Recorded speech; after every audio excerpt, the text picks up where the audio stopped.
আসসালামু আলাইকুম।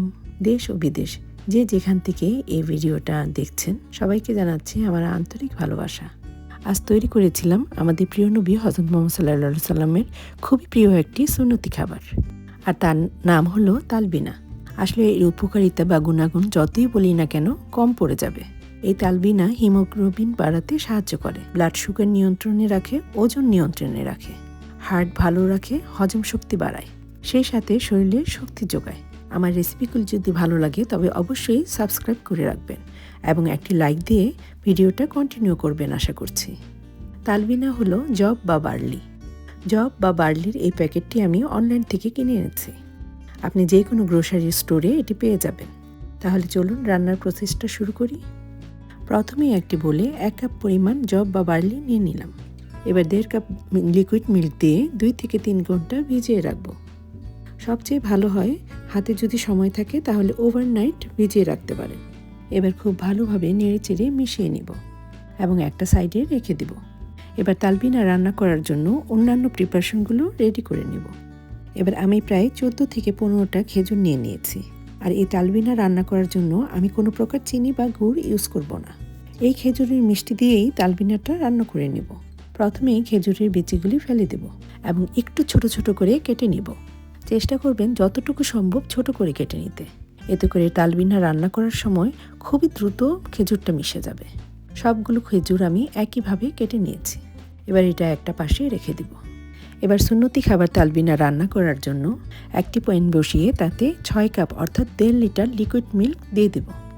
আপনি আপনার পছন্দ মতো ফুল ক্রিম অথবা ফ্যাটলেস মিল্কও ইউজ করতে পারেন। চুলার হিটটা হাইতে রেখে অনবরত নাড়াচাড়া করে নিব এবং দিয়ে দিব আগে থেকে ভিজিয়ে রাখা জব বা বার্লির মিশ্রণটা। আবারও খুব ভালোভাবে নেড়েচেড়ে মিশিয়ে নিব এবং অপেক্ষা করব যতক্ষণ না পর্যন্ত মিল্ক ও বার্লির মিশ্রণে বলক চলে আসে। মিশ্রণটাতে যখনই বলক চলে আসবে তখনই চুলার হিটটা মিডিয়াম টু লো করে দিতে হবে এবং অ্যাড করে দেব কেটে রাখা খেজুরের টুকরোগুলো। আমি কিন্তু আগেই বলেছি আজ এই খাবারে কোনো প্রকার চিনি বা গুড় ইউজ করব না। চুলার হিটটা একই রেখে অনবরত নাড়াচাড়া করে নেব, আদারওয়াইজ প্যানের তলানিতে লেগে যাবে। আর দেখবেন কিছু সময়ের মধ্যেই খেজুরগুলো খুব সুন্দরভাবে মিশে গিয়েছে। এই পর্যায়ে দিয়ে দেব 1/4 টিস্পুন এলাচ গুঁড়া। এখানে আপনি আস্ত এলাচও ইউজ করতে পারেন। এবার অ্যাড করে দিলাম পেস্তা বাদাম, কাঠবাদাম ও কাজু বাদামের কুচি। সব কিছুই আমি 1 টেবিল স্পুন করে নিয়েছি। আপনি ইচ্ছা করলে এক ধরনের বাদামও ইউজ করতে পারেন অথবা এটা স্কিপও করতে পারেন। আবারও ভালোভাবে নেড়েচেড়ে মিশিয়ে নিব। আর সেই সাথেই তৈরি হয়ে যাবে ভীষণ মজার পুষ্টিগুণে সমৃদ্ধ সুন্নতি খাবার তালবিনা। সুন্নতি খাবার তালবিনার ঘনত্বটা আপনি আপনার পছন্দ মতো হলে নামিয়ে নেবেন। এবার চুলাটা বন্ধ করে দিব এবং নামিয়ে পরিবেশন করব। যখন পরিবেশন করবেন তখন খেয়াল করলে দেখতে পাবেন যে ক্ষীরের কালার আর ঘনত্বটা আলহামদুলিল্লাহ কতটা ইয়াম্মি দেখাচ্ছে। হালকা গরম থাকা অবস্থায় বাটিতে ঢেলে নেব। এবার এই খাবারটাকে আরও আকর্ষণীয় করার জন্য এর উপরে সামান্য কিছু ড্রাই ফ্রুটস ছড়িয়ে দিলাম। আর সেই সাথেই তৈরি হয়ে গেল হযরত মুহাম্মদ সাল্লাল্লাহু আলাইহি সাল্লামের প্রিয় সুন্নতি খাবার তালবিনা।